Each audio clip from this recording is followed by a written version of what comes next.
Welcome to the second part of that previous video lecture. हमने पहले part में योगा, उसका अर्थ, उसकी परिभाषाएं और योग को लेकर जो भ्रांतियाँ उत्पन्न होती हैं उसके बारे में बताया। और पतंजलि के द्वारा जो योग बताया गया है वो योग हम शुरू कर रहे हैं। तो चलिए शुरू करते हैं। योग का पहला अंग यम। यम के 5 विभाग हैं: अहिंसा, सत्य, अस्तेय, ब्रह्मचर्य, अपरिग्रह और अहिंसा। अहिंसा में क्या कहा गया है? लोक में यह मान्यता है कि किसी को कष्ट, पीड़ा व दुख देना अहिंसा है। इसके विपरीत अहिंसा है। सत्य आदि बाकी चारों यम व शौच आदि 5 नियम अहिंसा पर ही आधारित हैं। अहिंसा को पुष्ट करना ही उनका मुख्य लक्ष्य है। सबसे पहले आता है सत्य। सत्य आप सभी को मालूम है, what is the value of truth in an individuals life. सत्य क्या है? जो चीज़ जैसी है उसे वैसा ही जानना व मानना सत्य कहलाता है। उदाहरण के तौर पर सांप को सांप जानना व मानना सत्य कहलाएगा और सांप को रस्सी जानना व अन्यथा रस्सी को सांप जानना असत्य कहलाएगा। साधारणतः यह कहा जाता है कि जिस झूठ से किसी का भला होता है उसे बोलना कोई गलत नहीं, परंतु यह ठीक नहीं है। हमें सदा अपनी वाणी से ठीक वैसी ही बात करनी चाहिए जैसे कि हमारी आत्मा में किसी घटना या वस्तु के बारे में जानकारी हो।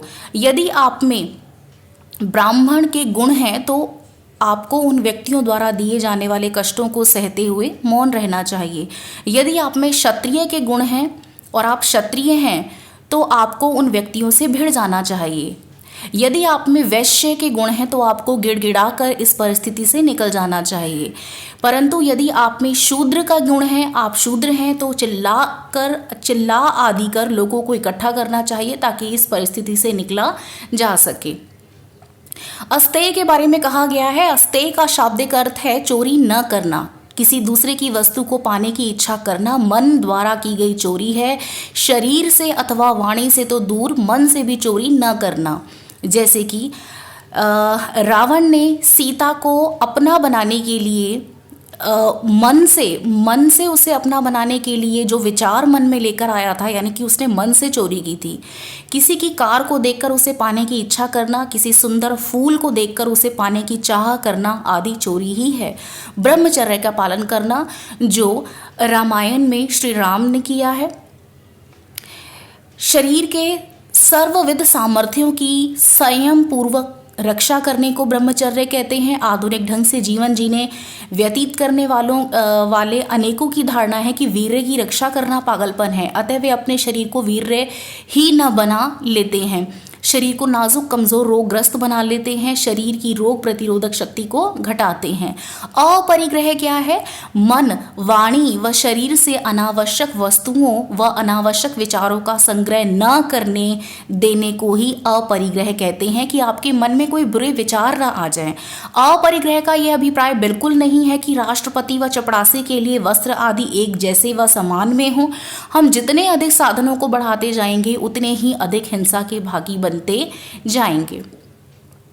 योग का दूसरा अंग है नियम। यम की तरह नियम भी दुखों को छुड़ाने वाला है। यम और नियम में फिर भी अंतर है। यम का संबंध मुख्य रूप से अन्यों के साथ है, नियम का संबंध मुख्य रूप से व्यक्तिगत जीवन के साथ है।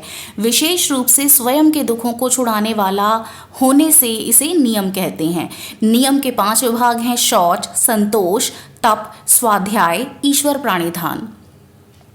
शौच क्या है? शरीर व मन की शुद्धि को शौच कहा जाता है। स्नान, वस्त्र, खान पान आदि से शरीर को स्वच्छ रखा जाता है।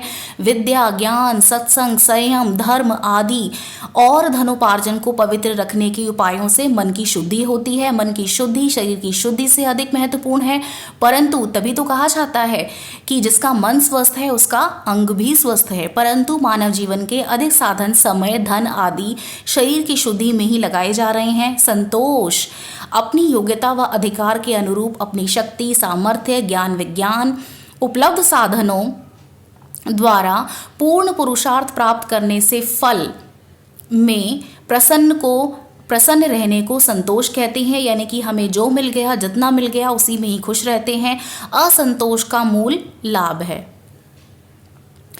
तप जीवन के लक्ष्य को पूरा करने के लिए हानि, लाभ, सुख दुख, भूख प्यास, सर्दी गर्मी, मान अपमान आदि द्वंद्वों को शांति व धैर्य से सहन करने को तप कहते हैं। आज हम स्वयं को इतना कमजोर कर चुके हैं कि बिना तकिए, बिस्तर, वाहन, पंखा, कूलर, एसी, कमरा आदि नहीं रह पाते हैं। इनके बिना अनेक बार हम कुछ भौतिक पदार्थों के लिए आत्म तत्व को ही छोड़ देते हैं। जैसे ही विषय हमारे सामने उपस्थित होता है, हम चाहते हुए या ना चाहते हुए सब कुछ भूलकर उसके साथ जुड़ जाते हैं। स्वाध्याय भौतिक विद्या व आध्यात्मिक विद्या दोनों का अध्ययन करना स्वाध्याय कहलाता है। केवल भौतिक या केवल आध्यात्मिक विद्या से कोई भी अपने लक्ष्य को पूरा नहीं कर सकता है, अतः दोनों का समन्वय होना अति आवश्यक है। उसके बाद है ईश्वर प्राणिधान। ईश्वर प्राणिधान का अर्थ है समर्पण करना। लोक में हम माता पिता, अध्यापक, अधिकारी आदि के प्रति समर्पण की भावना की बात करते हैं। इसका अर्थ यही लिया जाता है कि जैसे माता पिता, अध्यापक, अधिकारी आदि कहें वैसा ही करना। जिसके प्रति आप समर्पित हो रहे हैं उनकी आज्ञा का पालन करना ही समर्पण है। इसीलिए ईश्वर प्राणिधान के लिए यह आवश्यक है कि हम ईश्वरीय आज्ञाओं के बारे में जानें। भक्ति का मतलब है समर्पण और समर्पण का मतलब है आज्ञा पालन, जो कि आपने अभी पिछला जो बिंदु पढ़ा है उसमें आपने ये चीज समझी है। ईश्वर प्राणिधान के अंतर्गत अपना सब कुछ, बल, धन, योग्यता, ज्ञान आदि ईश्वर को समर्पित कर देना। व्यक्ति जब ऐसा करने लगता है तो उसको डर लगता है, यदि मैं सब कुछ समर्पित कर दूं तो मेरे लिए कुछ बचेगा या नहीं। ईश्वर प्राणिधान करने पर भी समस्त धन रहेगा तो आपके पास ही, लेकिन उसे ईश्वर की आज्ञा के अनुरूप प्रयोग करना होगा। जैसे कि हमने देखा रामायण में श्री राम जी के पास सब कुछ था, लेकिन ईश्वर की आज्ञा के बिना उन्होंने कुछ भी नहीं किया। वो चाहते तो रावण को मृत्यु के द्वार तक पहले ही पहुंचा सकते थे, लेकिन जब तक उनका समय नहीं आया, रावण की मृत्यु का समय नहीं आया और सारी चीज़ें, सारी लीलाएं पूरी करने के बाद ही जो है उन्होंने रावण का संहार किया। तो उन्होंने ईश्वर की आज्ञा के अनुरूप ही सब कुछ किया। इसे कहते हैं भक्ति, समर्पण और आज्ञा पालन। योग का तीसरा अंग है आसन। आज आसन को योग का पर्याय या आसन का मुख्य उद्देश्य शरीर को रोग मुक्त करना माना जाने लगा है। आसन करने पर गौण रूप से शारीरिक लाभ भी होते हैं, परंतु आसन का मुख्य उद्देश्य प्राणायाम, धारणा, ध्यान और समाधि है। जिस शारीरिक मुद्रा में स्थिरता के साथ लंबे समय तक सुखपूर्वक बैठा जा सके उसे आसन कहा गया है। योग का चौथा अंग प्राणायाम कहता है कि प्राणायाम से ज्ञान का आवरण, जो अज्ञान है, वो नष्ट होता है। ज्ञान के उत्कृष्टतम स्तर से वैराग्य उपजता है। कपालभाति, अनुलोम विलोम आदि प्राणायाम ही नहीं बल्कि श्वसन क्रियाएं भी हैं। ये क्रियाएं हमें अनेक रोगों से बचा सकने में सक्षम है, परंतु इन्हें अपने आहार विहार को सूक्ष्मता से जानने समझने व जटिल रोगों में आयुर्वेद की सहायता लेने का विकल्प समझना हमारी भूल होगी। पहला, फेफड़ों में स्थित प्राण को बाहर निकालकर बाहर ही यथा सामर्थ्य रोकना और घबराहट होने पर बाहर के प्राण यानी कि वायु को अंदर ले जाना। दूसरा, बाहर के प्राण को अंदर लेकर अंदर ही रोके रखना और घबराहट होने पर रोके हुए प्राण यानी कि वायु को बाहर निकाल देना। तीसरा, प्राण को जहां का तहां रोक देना, घबराहट होने पर प्राणों को सामान्य चलने देना। चौथा, यह प्राणायाम पहले व दूसरे प्राणायाम को जोड़कर किया जाता है। पहले तीनों प्राणायामों में वर्षों के अभ्यास के पश्चात कुशलता प्राप्त करके ही इस प्राणायाम को किया जाता है। उसके बाद हम करने जा रहे हैं योग का पांचवा अंग प्रत्याहार। आंख, कान, नासिका आदि 10 इंद्रियों को संसार के विषयों से हटाकर मन के साथ साथ रोक यानी कि बांध देने को प्रत्याहार कहते हैं। प्रत्याहार का मोटा रूप है संयम रखना, इंद्रियों पर संयम रखना। उदाहरण के लिए, एक व्यक्ति मीठा बहुत खाता है, कुछ समय बाद वह अपनी मीठा खाने की आदत में तो संयम ले आता है, परंतु अब उसकी प्रवृत्ति नमकीन खाने में हो जाती है। यह कहा जाता है कि वह पहले भी और अब भी अपनी रसना इंद्रिय पर संयम रख पाने में असफल रहा। उसने मधुर रस को काबू करने का प्रयत्न किया तो उसकी इंद्रियां दूसरे रस में लग गईं। इसी के साथ योग का छठा अंग है धारणा। अपने मन को अपनी इच्छा से ही अपने शरीर के अंदर किसी एक स्थान में बांधने, रोकने, टिका देने को धारणा कहते हैं। वैसे तो शरीर में मन को टिकाने के मुख्य स्थान मस्तक, भूमध्य, नाक का अग्रभाग, जिह्वा का अग्रभाग, कंठ, हृदय, नाभि आदि हैं, परंतु इनमें से सर्वोत्तम स्थान हृदय प्रदेश को माना जाता है। हृदय प्रदेश का अभिप्राय शरीर के हृदय नामक अंग के स्थान से न होकर छाती के बीचों बीच जो गड्ढा होता है उससे है। जहाँ धारणा की जाती है वहीं ध्यान करने का विधान है। ध्यान के बाद समाधि के माध्यम से आत्मा प्रभु का दर्शन करता है। दर्शन वहीं हो सकता है जहां आत्मा और प्रभु दोनों उपस्थित हों। प्रभु तो शरीर के अंदर भी है, बाहर भी है, परंतु आत्मा केवल शरीर के अंदर ही विद्यमान है। इसीलिए शरीर से बाहर धारणा नहीं करनी चाहिए। निम्नलिखित कारणों से भी हम मन को लंबे समय तक एक स्थान पर नहीं टिका पाते। मन जड़ है को भूले रहना, भोजन में सात्विकता की कमी, सांसारिक पदार्थों व सांसारिक संबंधों में मोह रहना, ईश्वर कण कण में व्याप्त है को भूले रहना, बार बार मन को टिकाकर रखने का संकल्प नहीं करना, मन के शांत भाव को भुलाकर उसे चंचल मानना। सातवां अंग है ध्यान। प्राय मनुष्य को अपने दैनिक कार्यों में इतना व्यस्त रहता है कि उसे यह भी बोध नहीं रहता कि उसे जीवन का अनुपम कार्य ध्यान करना है। कुछ मनुष्य अपने जीवन की व्यस्त दिनचर्या में से ध्यान के लिए कुछ समय निकालते हैं, परंतु ध्यान में मन नहीं लगा पाते हैं। ध्यान के लिए सर्वोत्तम समय सुबह 4 बजे के आसपास है। ध्यान की प्रक्रिया के अंतर्गत स्थिरता व सुखपूर्वक बैठकर आंखें कोमलता से बंद करके 10 यम नियमों का चिंतन करते हुए यह अवलोकन करें कि आप पिछले दिन अपने व्यवहार को उनके अनुरूप कितना चला पाए हैं। ध्यान को ही उपासना कहा जाता है। यद्यपि ध्यान का सर्वोत्तम समय सुबह का है, फिर भी ध्यान दिन के किसी भी समय कितनी ही बार किया जा सकता है, परंतु प्राणायाम को ध्यान की प्रक्रिया में तभी शामिल करें यदि वह समय प्राणायाम के नियमों के अनुकूल हो। उसके बाद है योग का 8वां अंग जो है समाधि। ध्यान करते जब परोक्ष वस्तु का प्रत्यक्ष दर्शन होता है, उस प्रत्यक्ष दर्शन को ही समाधि कहते हैं।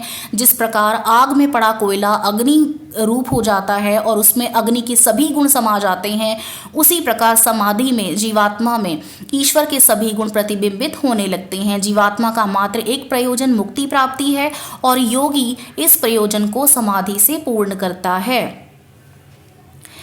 इसी के साथ आपका जो हिंदी कंटेंट जितना भी था वो यहाँ कंप्लीट हो जाता है और अब हम बढ़ रहे हैं इंग्लिश वर्जन की तरफ, जिसमें मैंने ये टॉपिक पहले वीडियो में भी, जो पहले आपके पास एक वीडियो आया हुआ है योग को लेकर, उसमें भी ये टॉपिक है, लेकिन फिर भी कुछ एक्स्ट्रा कंटेंट था जो कि मैंने इस वीडियो लेक्चर में लिया है। तो यहाँ हम इंट्रोड्यूस कर रहे हैं कॉन्सेप्ट योगा को। Yoga offers many health benefits such as improving flexibility, reducing stress, improving overall wellness and physical fitness. It is a wonderful mind-body activity that promotes relaxation as you practice linking breath work to asanas or poses. Additionally, recent research has also linked the benefits of all types of yoga to increased bone density and improved sleep quality. 8 types of yoga to consider, जो पतंजलि ने 8 तरह के योग बताए हैं, उस पर सबसे पहले है hatha. Hatha yoga is a standard term that includes most yoga styles that combine breath work with physical postures. Vinyasa style yoga combines rhythmic breathing with a series of following postures for a vigorous mind body workout. इसी के साथ है अष्टांग is very similar to vinyasa yoga in rigor and style as both link breath to movement. Sometimes both terms are used interchangeably, but traditional ashtanga is more structured. It follows a specific sequence of poses in the exact same order, ideal for those looking for something predictable, except ashtanga to be hot, sweaty and physical demanding. Iyengar, फिर उसके बाद कुंडलिनी है, ये आप इसमें देख लेंगे. Bikram, you can be assured of 2 things when attending a Bikram class: sweat and consistency. It's widely popular and relatively easy to find, but not recommended for those with sensitivity to heat. ठीक है. इसी के साथ है जीवा मुक्ति yoga. Jiva Mukti was created in 1984 by Sharon Gannon and David Life in New York city. एवा Mukti translates to liberated being. Class incorporates Sanskrit chanting. इस कक्षा में संस्कृत chanting होती है, प्राणायाम होता है, and movement of asana with a theme or lesson for each class. This is a good blend of spiritual and physical exercise. उसके बाद है power yoga. Power yoga is a more active approach to the traditional hatha yoga poses. The Ashtanga yoga poses are performed more quickly and with added core exercises and upper body work. फिर है Shivananda yoga. Shivananda yoga was brought to the United States by Swami Vishnu Devananda in 1957. This is a yoga system based on the 5 yogic principles that are proper breathing, relaxation, diet, exercise, and positive thinking. These work together to make a healthy yogic lifestyle. The asana practice is usually 12 basic postures or variations of the asanas with sun salutation and savasana. There is no music. उसके बाद है yin yoga. Yin yoga is a meditative practice that allows your body to become comfortable in a pose without doing any work or strength. This is also called Taoist yoga and focuses on lengthening the connective tissues within the body. It is meant to complement young yoga or muscle forming yoga practices.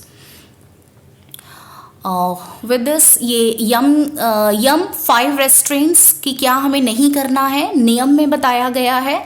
ये आसन, प्राणायाम, प्रत्याहार, धारणा और समाधि और ध्यान का meaning बताया गया है यहाँ पर. उसके बाद ये एक पिक्चर है जो अष्टांग योग को डिपिक्ट करती है. सबसे पहले यम है, मॉरल प्रिंसिपल्स आते हैं उसमें, नियम है, फिर आसन्स हैं, प्राणायाम है, प्रत्याहार है, धारणा है, ध्यान है और ये फिनिश होता है समाधि के साथ. ठीक है. और इसी के साथ आपकी ये जो लास्ट पिक्चर है जिसमें अष्टांग योगा और द 8 लिम्स ऑफ योगा बताया गया है. यम, नियम, आसन, प्राणायाम, प्रत्याहार, धारणा, ध्यान और समाधि. यम में हम क्या करते हैं, नियम में हम क्या करते हैं, आसन में हम क्या करते हैं, प्राणायाम में क्या किया जाता है, प्रत्याहार में क्या होता है या उसके क्या इफ़ेक्ट हैं, धारणा, ध्यान और समाधि. इस तरीके से आपका ये जो वीडियो लेक्चर है वो यहीं पर फिनिश होता है. और इस वीडियो लेक्चर के साथ साथ मैं आपको जो है ये पीपीटी भी सेंड कर दूंगी ताकि आप रिटन मटेरियल अगर आप कॉपी निकलवाना चाहें तो वो आप कर सकते हैं और वो आपके लिए काफ़ी बेनिफिशियल होगा. With a very good note and hope I wish you all the very best for preparing your exams and try to be at home in this scorching heat as the temperature is increasing day by day, and it is a very good time to add or to spend watching the epics, the masterpieces of Ramanand Sagarji, the Ramayana and the Mahabharata. Also there are so many other programs also. Take the help of music, take the help of listening to music, dancing, painting and so many other activity. Yes, of course cooking too, so that you can utilize your time also. With this, wish you all the very best. Goodbye. This video lecture was taken by Miss Suman Rana, Assistant Professor, DIRD, Nangli, Pune. Thank you.